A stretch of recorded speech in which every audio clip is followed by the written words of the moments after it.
Hey, what's up? I realized I just did a quick stream of this and forgot to also record a video at the same time. So I'm going to show very briefly how to install custom maps on the remastered version of Quake, because I think it would be really cool to be able to play some of the popular custom maps that are out there for the original Quake. They seem to run no problem. And there's some of them that are used competitively that people are used to playing.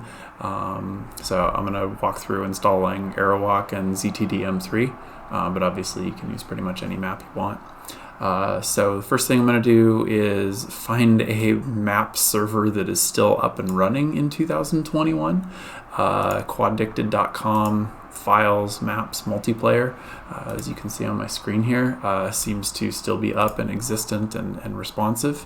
And so the ones that I was grabbing for this demo were two that are very popular for duels and competitive play. Aerowalk right here, and down at the bottom, ZTN DM3. You can see these are copies of ones that I already have because I already did this as a demo once. So what I'm going to do is I'm going to pop these guys open, and you can see that there's a BSP file in here, and there's a text file. Text file is just description. The BSP is the actual map file.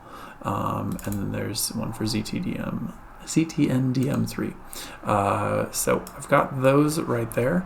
And then what I'm going to do is pop back over. So here, I'm going to take ZTDM, for example. And then I'm going to go over to Steam, which is where I have Quake installed. If you have downloaded the remastered version, you might have it somewhere else. I don't know, Bethesda launcher, necessarily how that works, but a lot of people seem to be joining from Steam. So I'm going to right-click on Quake, and I'm going to go Manage, Browse Local Files.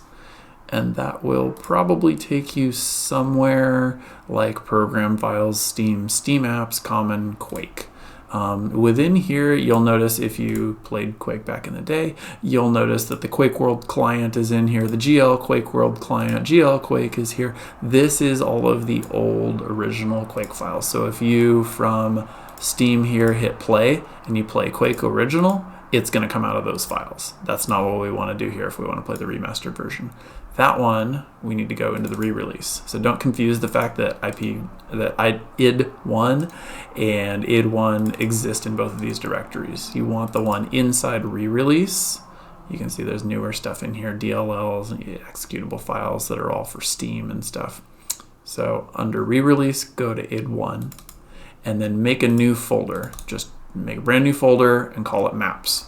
The game knows to look in a subdirectory called maps for map data under the id1 directory. So go id1 maps, that's going to be a new folder, and then drop those files in there. So just drag them out of your zip utility or your extraction utility, drop them in here, and we'll do that.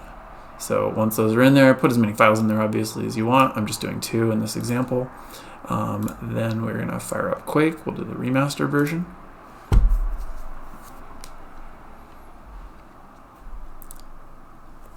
And once this launches, if I wanted to just fire up like a just kind of local play version, if I can type it correctly, ZTN DM3, just like that. That was just map ZTN DM3. That will basically start you a local server that is running Blood Run. So we can run around in here. It's great, cool. So as you can see, it translates just fine into the remastered version. Nothing particularly special about it in terms of as a map.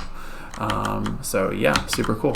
And then similarly, we can go map Aerowalk, fire up the Aerowalk map. Very cool. Again, runs just fine. I've run around it for a minute just to kind of see if it does anything.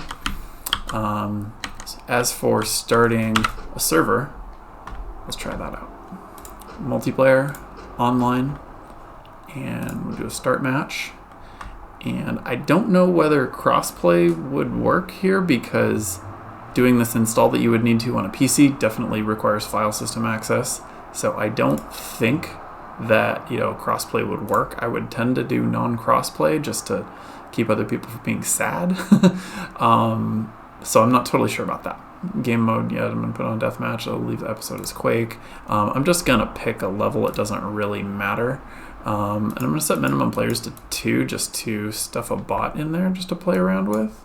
I don't think they work though. I tried this once before on ZTN DM3 and it didn't work. The bot just sort of stood there because I don't think they had any pathing data.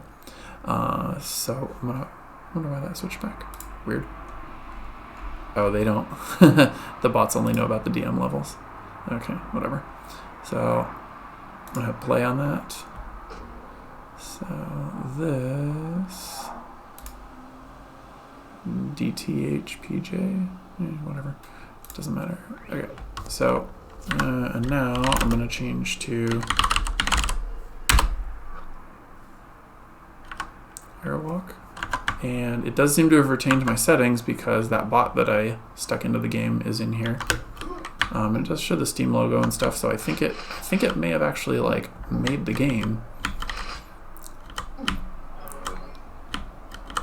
But I am guessing when I find Barney the bot, yeah, he's just gonna be standing still. He's not going anywhere.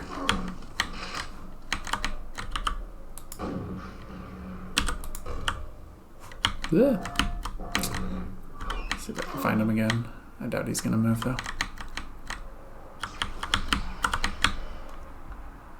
And it has been forever since I played these maps, so yeah, he hasn't moved at all.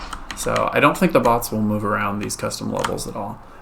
So you are going to need to make a friend who can figure out how to install a map like I just did. So hopefully this video ends up being a little helpful for getting more people able to load some custom maps out there.